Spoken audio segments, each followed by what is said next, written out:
Ce n'est pas ta fatigue qui te fait scroller ce soir. Ce n'est pas non plus ton manque de volonté. C'est un signal chimique dans ton cerveau, activé il y a une milliseconde par une photo que tu as déjà oubliée. Et le plus fou, ce signal n'a rien à voir avec le plaisir que tu ressens. C'est un signal de la poursuite du plaisir. Ton cerveau est devenu une machine à sous humaine et tu tires le levier avec ton pouce, encore et encore, en espérant toucher le jackpot. Dans les prochaines minutes, je ne vais pas te juger, je vais t'équiper. Tu vas comprendre le mécanisme neurologique exact qui transforme ton téléphone en casino portable. On va voir comment des ingénieurs utilisent une faille de ton cerveau, vieille de 200 000 ans, pour capturer ton attention. Et surtout, je vais te donner 3 stratégies concrètes, basées sur la science, non pas pour arrêter les réseaux, mais pour reprendre le contrôle de ton propre esprit. Pas de théorie abstraite, de la science appliquée à ta vie réelle.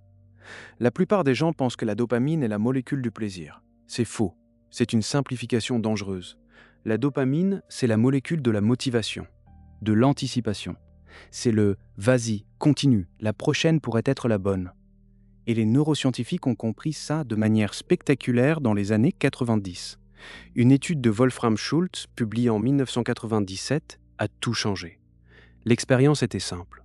On apprend à un singe qu'après une lumière, il reçoit une goutte de jus de fruits. Au début, son cerveau libère de la dopamine au moment où il reçoit le jus. Logique, c'est la récompense. Mais après quelques répétitions, quelque chose de dingue se produit. Le cerveau du singe ne libère plus de dopamine en recevant le jus. Il la libère au moment où il voit la lumière. Attends, la dopamine n'est plus liée à la récompense. Elle est liée à l'attente de la récompense. C'est le moteur de la quête. Maintenant, imagine ton fil d'actualité. Chaque mouvement de ton pouce vers le haut, c'est une nouvelle lumière qui s'allume. Tu ne sais pas ce qu'il y aura après. Une vidéo drôle, une photo sans intérêt, une nouvelle choquante, un message d'un ami. C'est une récompense totalement variable et imprévisible. C'est le principe exact d'une machine à sous. Et ton cerveau, en voyant ce signal d'incertitude, inonde tes circuits de dopamine. Pas pour le contenu que tu vois, mais pour le contenu que tu pourrais voir juste après. Tu n'es pas accro au contenu, tu es accro au scroll lui-même.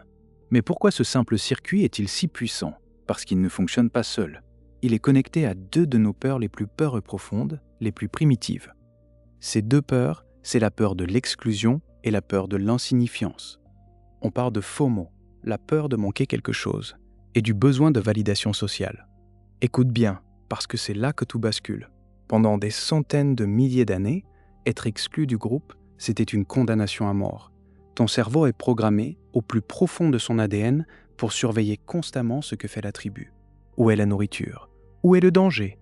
Qui parle avec qui ? Le scroll infini, c'est la version numérique de ce scan social permanent. Chaque information, chaque mème, chaque drama, c'est ton cerveau rectilien qui se rassure. Ok, je suis encore dans le coup. Je sais ce qu'il se passe. Je ne suis pas exclu. Tu as déjà vécu ça toi aussi ? Cette sensation irrationnelle de devoir vérifier ton téléphone, juste au cas où ? Ce n'est pas de la curiosité, c'est un instinct de survie qui déraille. Et puis il y a la validation. Dans la tribu, l'approbation des autres était cruciale. Elle garantissait ta place, ta sécurité. Aujourd'hui, cette approbation a un nom, le like. Une étude menée par Dharmeshi en 2013 a montré via imagerie cérébrale que recevoir un like sur les réseaux sociaux active le noyau accumbens. C'est une partie fondamentale du circuit de la récompense. La même zone qui s'active quand tu manges du chocolat, que tu gagnes de l'argent ou que tu consommes une drogue. Chaque notification, chaque cœur rouge, c'est une microdose de validation chimique qui dit à ton cerveau « tu existes, tu es vu, tu as de la valeur ». Le scroll infini n'est donc pas un simple divertissement, c'est une simulation de survie sociale. Chaque like, chaque partage, chaque mème compris, c'est ton cerveau qui crie « je suis toujours là, je fais partie du groupe, je suis en sécurité ». Et les concepteurs de ces plateformes le savent parfaitement. Alors, on fait quoi ? On jette nos téléphones ? Non. On devient plus malin que notre propre cerveau. Voici 3 techniques concrètes pour court-circuiter le piège. 1. La diète chromatique. Passe ton téléphone en mode noir et blanc. Ça peut paraître idiot, mais ça change tout.